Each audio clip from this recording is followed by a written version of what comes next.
good reason why support groups are structured. When you first tell people about that, they say, oh, no, can't we just get there and sit around and talk? It doesn't work well.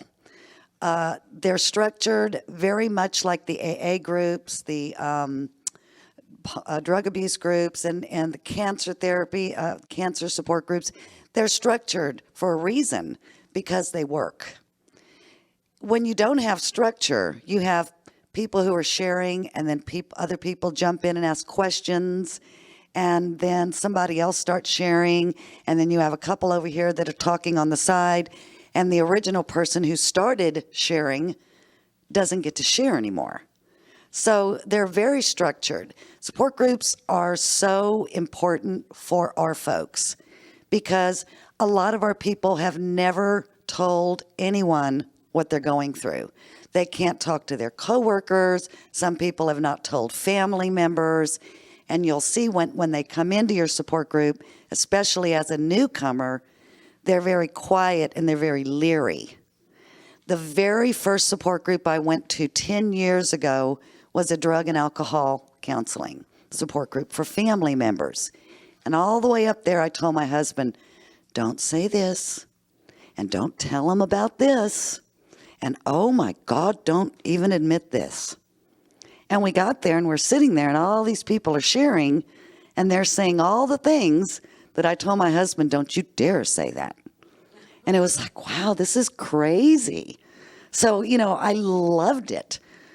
It can provide a lot of strength to people. In our situation, people feel very alone. They feel isolated. Nobody understands. Nobody really gets it. So when you're around a similar group of people and you're able to really share what's on your mind, that's real powerful.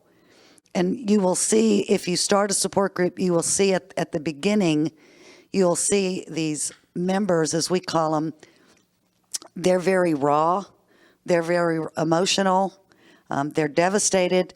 But as the support group goes through, you'll see several months later, those same people are the ones that will step up to hug a newcomer coming in. So it gives you strength when you can share and you don't feel so alone anymore. So the first thing I'd like to talk to you about is being a facilitator. Thomas, this is your book. Thomas is starting our Dallas group. This is just a sign that you can put on the door. You find a facility that can be private where you can shut the door. It can be a church building that's going to loan you a room. It can be a restaurant that has a private, separate room where you can go in. Your folks can order food and then ask the restaurant owner to please not let anybody into the room once the meeting begins. Any place that you feel that would be private, confidential, and most importantly, a safe place for your members to meet and talk, and that they feel comfortable. One thing about a facilitator, the most important part of a support group is for the facilitator to understand and for the support group members to understand this is not a time to give advice. I'm a facilitator of a support group. I am not a problem solver. I don't have the magic wand.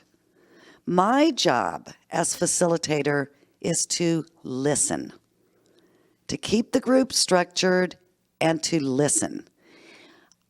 I tend to, like most of us, I guess, every time someone shares, as soon as they're through, I want to jump in and say, this is what you need to do.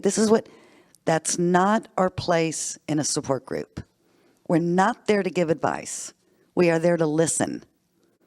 People can listen to you share, and they will take your strengths and your weaknesses, and they will work on those within themselves. One other important thing is, as a facilitator, you have to keep the group structured. You do not want people to come in and preach to the choir. They need to share about themselves, what's going on, what they're doing that works, what they're, what's not working for them. I look back years ago, after I had my first child, and I had so many problems, and he did not sleep, and he cried all the time, and I was depressed. I was having a lot of problems. I didn't know what to do with him. Every single person that I talked to gave me their unending advice. And I was so sick of it that I stopped answering the phone. I'd say, he cries all night. I'm up all night long. I'm not getting any rest. You hold him too much. Well, you don't hold him enough. You need to let him cry himself to sleep. You need to change formula. You need to you need to do this.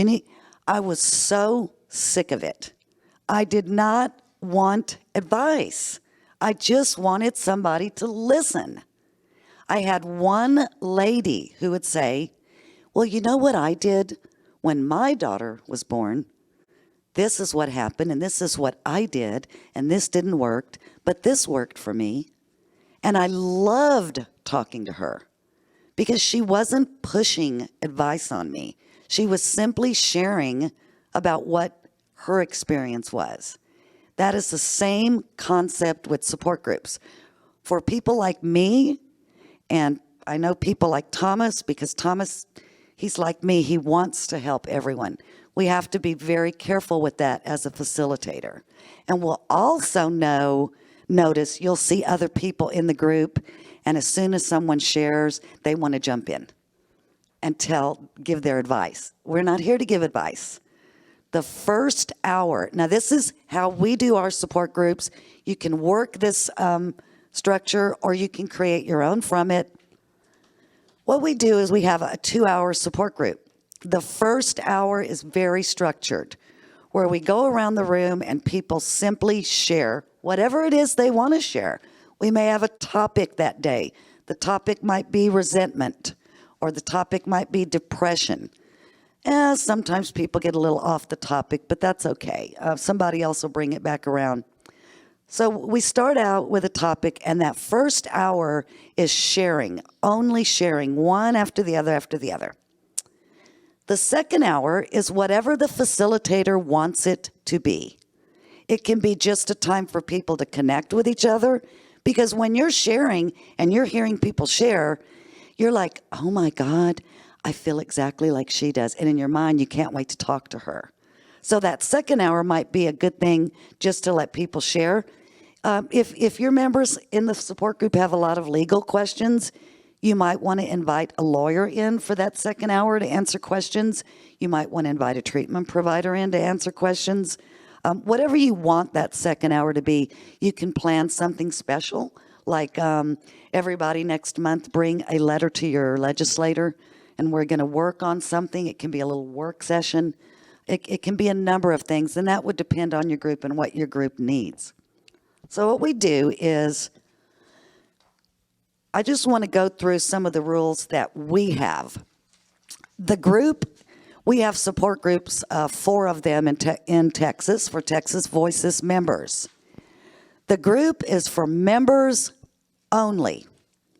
No probation officers, no treatment providers, except for Phil Taylor, because we trust him. You cannot invite someone to your group that the rest of the members will be afraid to share. We've had probation officer ask before if they could come, and we said for the second hour, not for the first hour. And we have to talk to our members about that. This group, the support groups, are for members only. People who have the same issues, the same problems, the same struggles. We, in the groups, people are welcome to go by just their first name, but the facilitator needs to know who you are. If somebody walks into the room, I'm John, and sits down, the facilitator needs to say, hi, John, and find out who John is, because we don't know it could be a reporter, a news reporter, and this is a confidential group, so that's also the facilitator's job. We are not a treatment group. So if somebody really has a really big issue, if they're having a problem with offending, which is not the majority. I mean, we've never had this problem, but this might not be the group for them. We're not a treatment group. We don't want someone to come in and go through every detail of their offense and talk about how they're trying not to offend, or so, you know, that's not what we do. We're a support group for people who are on the registry and are having problems living with all of the things that come our way. We also ask the people in our group not to, if they're suicidal, if you say, if I were to say, I'm often suicidal, sometimes I just can't take it, that's one thing. But if I am to say to the group, I'm going home tonight and I'm going to put a gun to my head, that puts a liability on the group.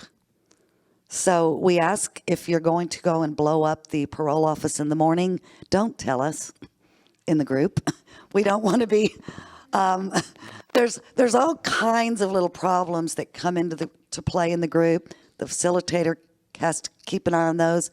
One of our groups, we had a man come who was going to court. He had not had his court date yet, and he proceeded to talk about his offense, and the facilitator immediately stopped him and said, we don't want to be subpoenaed. You know, it's probably not a good idea that you're here because you shouldn't be talking about this to us. So there's a lot of little things the facilitator needs to look out for. Always going to be some kind of problem. Usually it's somebody preaching to the choir. The guy that says, hi, my name is John, and my constitutional rights are being violated. And we need to do this, and we need to do that. It's not we, it's I. If somebody is constantly saying we, they're giving advice. So, how we start, we go around, everybody reads a courtesy. We go around, hi, I'm Mary Sue. Please turn off your cell phones. Thank you for not texting during the meeting. Number 2. Hi, my name is Monica. What is said here stays here. We are here to share our own thoughts, feelings, and experiences. Sharing explicit details of offenses is not required, nor in some cases recommended. And your name is? My name is Sherry. I'm Alice. This is not the time or place to preach to the choir. Keep your sharing about yourself and how you are affected. Hi, I'm Galen. Please be aware of the time when sharing. I'm so glad I got this one. We ask that you limit your sharing session to approximately 5 minutes. However, feel free to share more than once during the meeting. Hi, I'm Brenda. We give support to the person who is speaking and avoid side conversations or interruptions. Number 7. I'm Kathy. Avoid crosstalk and offering unsolicited advice and counseling during the meeting. Hello. I'm Jeff. We try to accept people just as they are, and we avoid making judgments. I'm Sean. Each of us is encouraged to participate to whatever extent we feel comfortable. Number 10. I'm Frank. We have the right to speak and the right to remain silent. I'm Jennifer. For those entering a meeting that is already in progress, please do so quietly so as not to disturb the group's concentration or that of the person who is speaking. I'm Barbara. We begin and end our meetings on time. I'm Ethel. Take what you need and leave the rest behind. Thank you. And your name is? And your name is? Gabriel. And your name My is? name is Jean. That's how we start our meetings. And then I go on and I say, hi, I'm Mary Sue. I'm your facilitator for this meeting. And the meeting today is going to be on depression. And then I go into I share about myself. I had a lot of problem with depression. I still do. And one thing that has helped me, and I share. When I'm through, then I say, thank you, guys. That's all I have for now. Sometimes it's quiet for a little bit, and then somebody will say, I'm Derek. Hi, Derek. And then Derek will share. And that's how it goes around. Now, if I notice that someone says something and I really have some advice for them, because, I mean, what they've said, I've already been there, I've done that, I really know how I can help them, so I want to share again. So when it gets quiet, I can say, I'm Mary Sue. One time what happened to me was, and that's how I'm giving advice. I'm sharing about myself. And if you'll notice the very last courtesy, take what you need and leave the rest behind. What worked for me or what didn't work for me is not going to work or will work for somebody else. So we can't say, this is what you need to do. We don't know what someone else needs to do. That's not our decision to make. Everybody's circumstance is different. So everything should be sharing about yourself.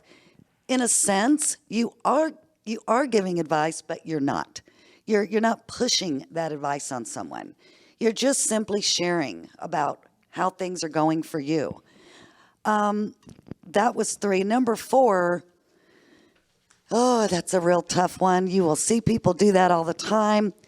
Interesting enough, the people that you will notice who preach to the choir most are really the people that have the most to share, but they just don't want to get it out there. And so they'll preach to the choir. You know, hi, I'm Jim, and well, I tell you what, this is wrong, and our laws are wrong, and they need to be changed. Hey, Jim, how are you feeling today? They're preaching to the choir. Usually when they get started sharing, those are the ones that'll take more than 5 minutes because they've got a lot that is built up. They're just not used to letting it out. But once they realize that it's safe to do it and they hear other people, they're more likely. And you'll see that a lot, people that they just want to preach. And you don't want to interrupt anybody and say, oh, you're preaching to the choir. You don't want to hurt anybody's feelings. See, a facilitator has to be real tactful. Sometimes you just let them, and then maybe after the meeting you'll say, okay, now let's remember, I heard you say we 20 times. Can you change that to I? What do you think? I think that this is what I need to do. I feel like this is what I should be doing. So that, that's a tough one. We give supportive attention to the person who's speaking. When somebody says, hi, I'm Mary Sue, and I'm going to start sharing, don't jump in. Nobody should jump in with a question. This is how it went the very first support group. One lady says, well, my son is on the registry. He was 19. He was with a girl who was 15. And another lady says, what county was this in? And she says, well, it was in Williamson County. And then this other guy goes, my son's in Williamson County too. And then another lady goes, well, how old was your son? And all of a sudden, the lady who started sharing is out of it. We never got to hear what she wanted to say. If you have a question, you have that second hour of the support group to go up and ask her. So, what county was your son in? And that's why we say when somebody says their name, it is their turn to speak. Don't say a word. When they're through, they will say, I'm done, or thank you guys for listening. And that's why the structure is so important, because before you know it, you have a free-for-all. Everybody's talking at the same time. Nobody's really sharing. It's like, avoid crosstalk. We don't want to judge anyone. We don't want to make judgments of anyone.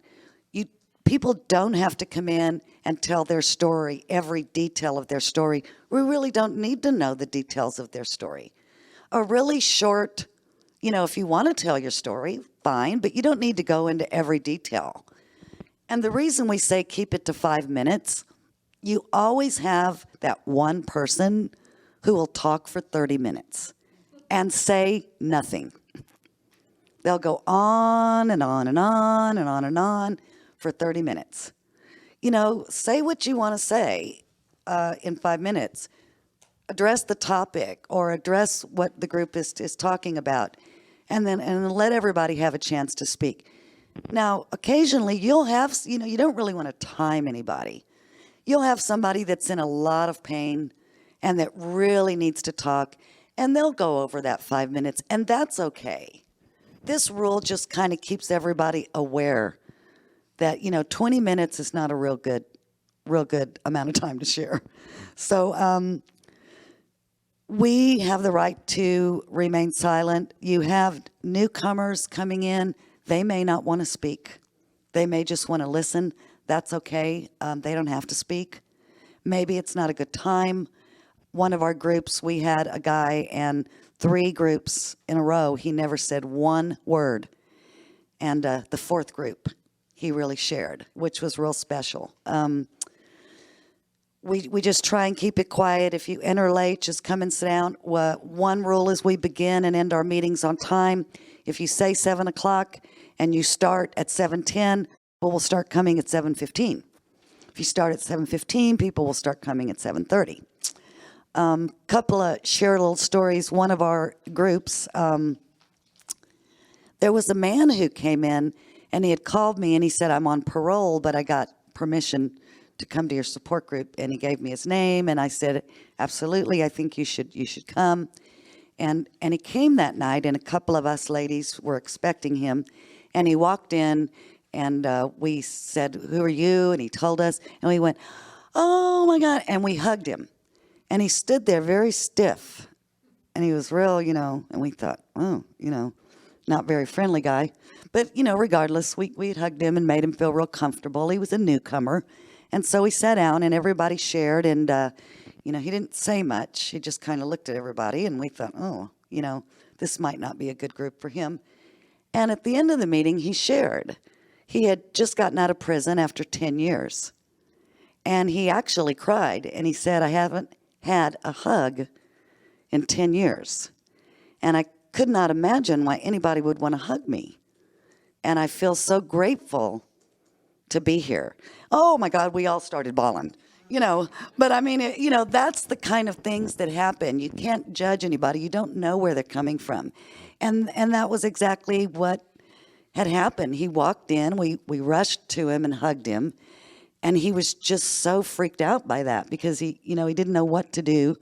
So of course now we all hug him, everybody, and he's one of our best support group members. He's a wonderful man.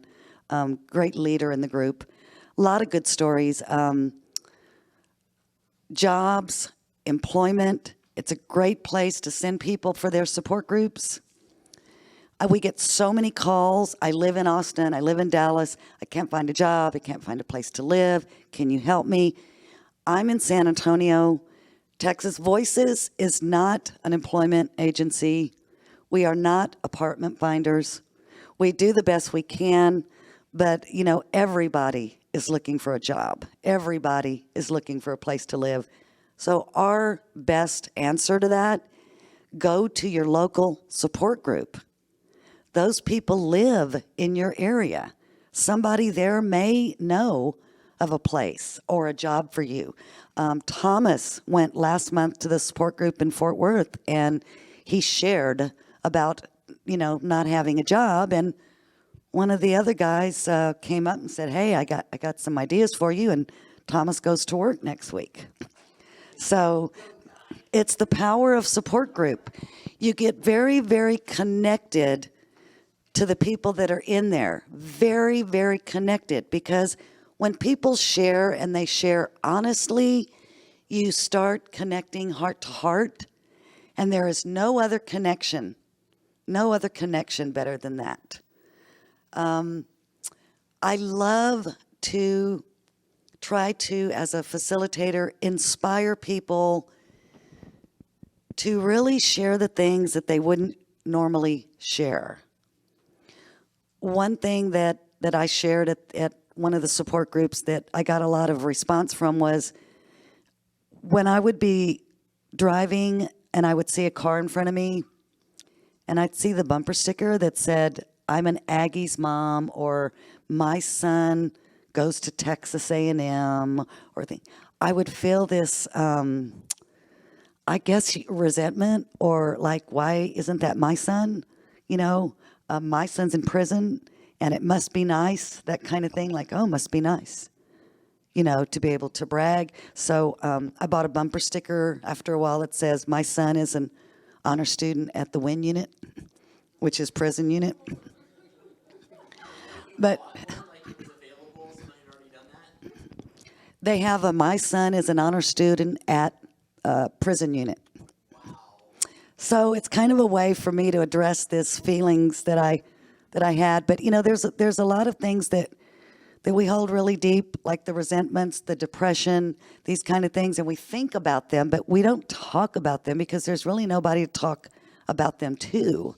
So when you're in a support group, you get used to that. No matter what you say, somebody's going to get it, and somebody's going to understand it, and somebody's going to be in exactly the same place that you're in. And it feels really good. It feels really good. And, you know, we go to the Austin support group, and we have our support group for an hour, and then we have another hour of announcements or whatever is going on that night. And we end at 9, and we have to shut down the building at 9. 10 o'clock at night, our folks are still in the parking lot because they've become so connected and so close. So it's just a really good thing for us, especially since we're so known as being the people that are isolated. I always use that phrase, you know, you see a guy stand up and he says, I'm a drug addict and I've been clean for 10 years. And everybody goes, yay. And what would happen if you say, I'm a registered sex offender? And, you know, it's like you're not going to get any applause. So it's important to have a place for your folks. We have a newcomers questionnaire. We give these to our newcomers. And it's just their name, contact phone. This is what the facilitator will keep in their book. If you're the facilitator and someone calls you the next night and says, hey, that lady there, her name was Mary Jo. I really want to talk to her. You know, she talked about something and I'm going through the same way. Can you give me her phone number? The facilitator can go back and say, yeah, she checked off that I can do that. If the lady checks off, ask me later, then the facilitator can call the lady and say, you know, the lady Janice would like your phone number. Can I give that to her? Normally people will exchange on their own, but just as a courtesy, you know, I have people call me all the time wanting somebody's phone number. Mostly Phil Taylor's, I just give it to him. I'm like, yeah, he's fine with it. He's fine with it. What was that one time I had a reporter and I really didn't want to deal with her, and I gave her Phil's number and I forgot to tell Phil. And I said, oh my God, when he called me later, oh my God, Phil, I'm so sorry. I forgot to tell you that reporter was coming your way so that you could be prepared. He says, oh, that's okay. I sent her to John Cordero. And I didn't tell him either, so. So, anybody have any questions? Yes, ma'am. Our biggest problem seems to be that sex offenders can't hang out with other felons. That is a problem. It's interesting. In Austin, the treatment providers and the probation and parole officers there, they tell their guys, sure, Texas Voices, sure, go right ahead. In Houston, they will not allow them to go. So they will have to get permission from their treatment provider and or probation officer. That is a problem. And it's a problem even when we're having a conference. They say, we can't go to a child safe zone. We can't go to that hotel because they have a swimming pool. We can't go to that building because it's a church. We can't go to that building because there's a daycare down the street. We can't include everybody. We just can't. We do the best we can. It might be that you might want to invite a probation officer or a treatment provider who is telling their guys no. Invite them to the support group meeting for the second hour. and make them, so that they can get to know you and see that you are a good group of people. And, invite them in and make them feel good. Can you come and talk to our group? Our group has questions and tell your group to be nice. Tell your group to be real nice so that they'll like you. If they like you, they're more likely to let the guys come. I have a question, but I would like to contribute to that. We're doing a support group in DC right now, and we're trying to get off the ground. And we haven't had too many problems with it, but I've had meetings with probation officials, and there are studies that show that if somebody has a strong support group, whether it's family or friends or through their church or whatever, they're far less likely to reoffend. So I think that everything that Mary Sue is saying is just absolutely correct, but you can also take the academic approach and say, by the way, as a probation officer, I'm sure that guys that have a better support group are much less likely to get in trouble, and this is how we provide these guys this support group. So this is really something that your professional association should be recommending guys participate in. That is true. And I think we have a problem, and not with all. There are a lot of treatment providers out there who like us, and they encourage their guys to come. But we have a problem with some that say, well, they're not manipulating. What is that other word? They're making excuses. They're asking for sympathy. No, that's not what we're doing. We have different issues than other people. Family members have different issues. And we are there to encourage people to move forward and to help them to move forward. Yes, ma'am. I'm from Colorado, and we have a pretty strong group. And I think a lot of people come into our group looking for support, but we're really not a support group. And I'm thinking that we need to have, in addition to what we already have, a support group. And one of the things that I've been on a personal mission is to talk with pastors. I figure there's only a few people that really want to talk to us in this world, and one's pastors that have to. And so pastors and politicians, I figure, have to talk to us.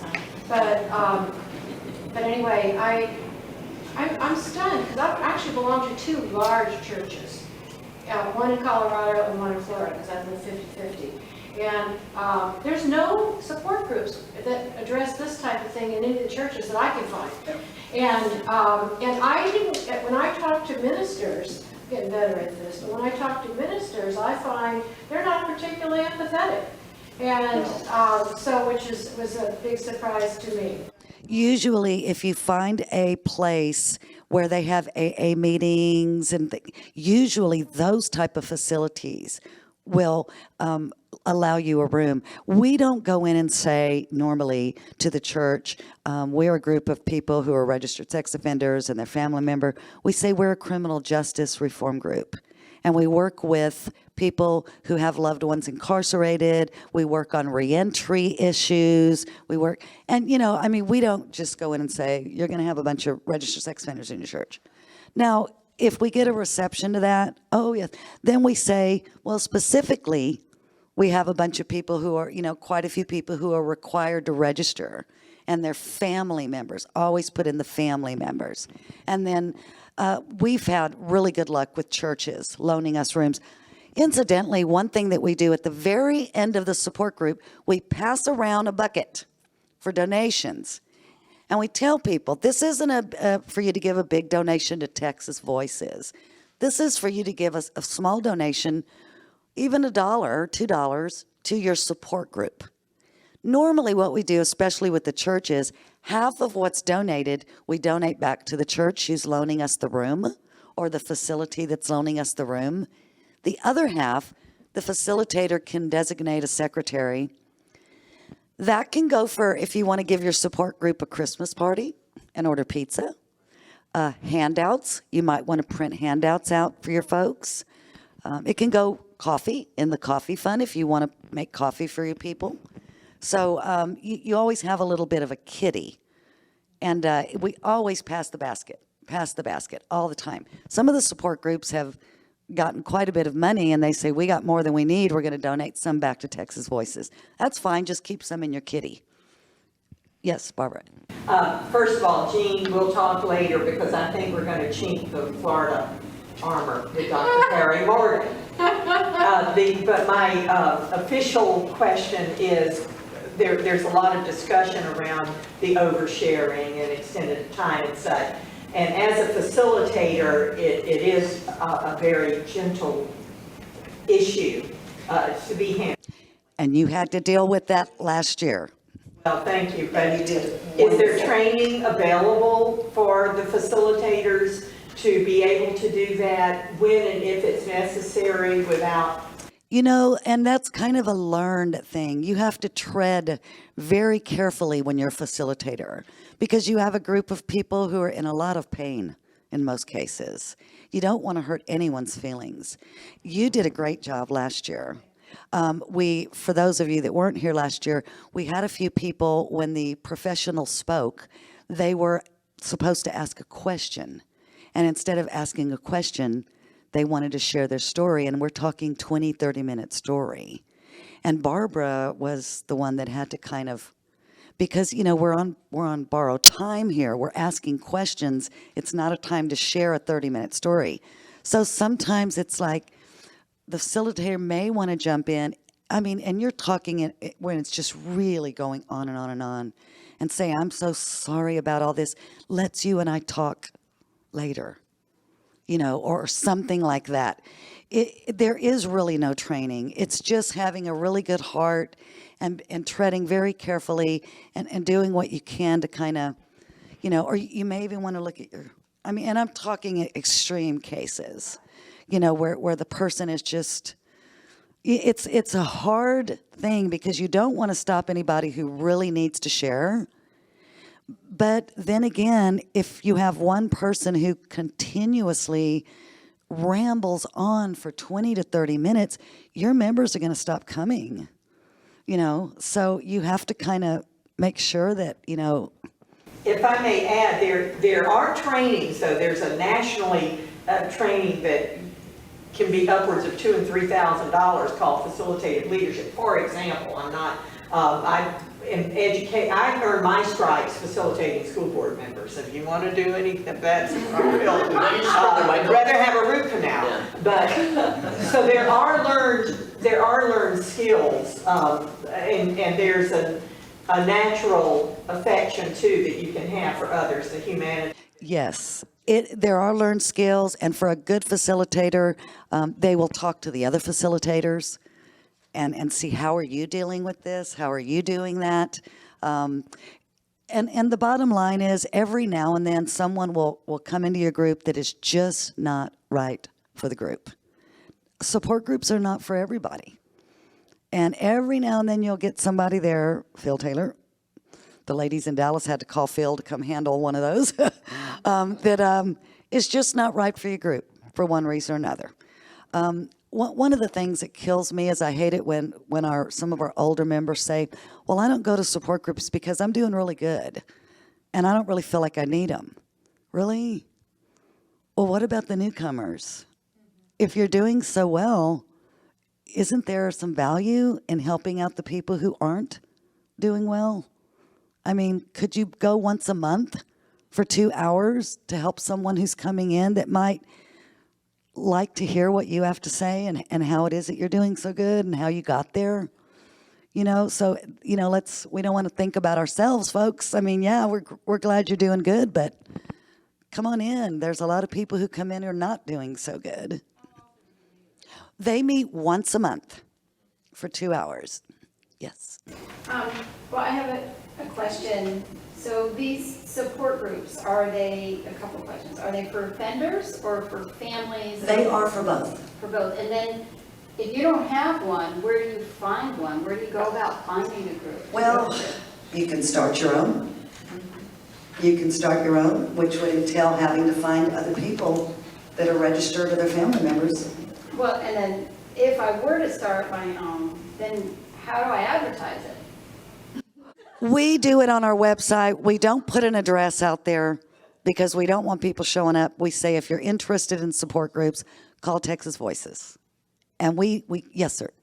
Oh, I just had a question about the practicality or feasibility. I could see starting one, but I am an offender, so I have that rule here in California that I can't hang out with others. Are you on probation or parole? Okay, Okay, and they're very, anyway. So what about just the helpfulness of starting a group for family members, people affected by it, and letting that be the focus of the group? absolutely. And we do, because we have so many offenders and so many family members in each city.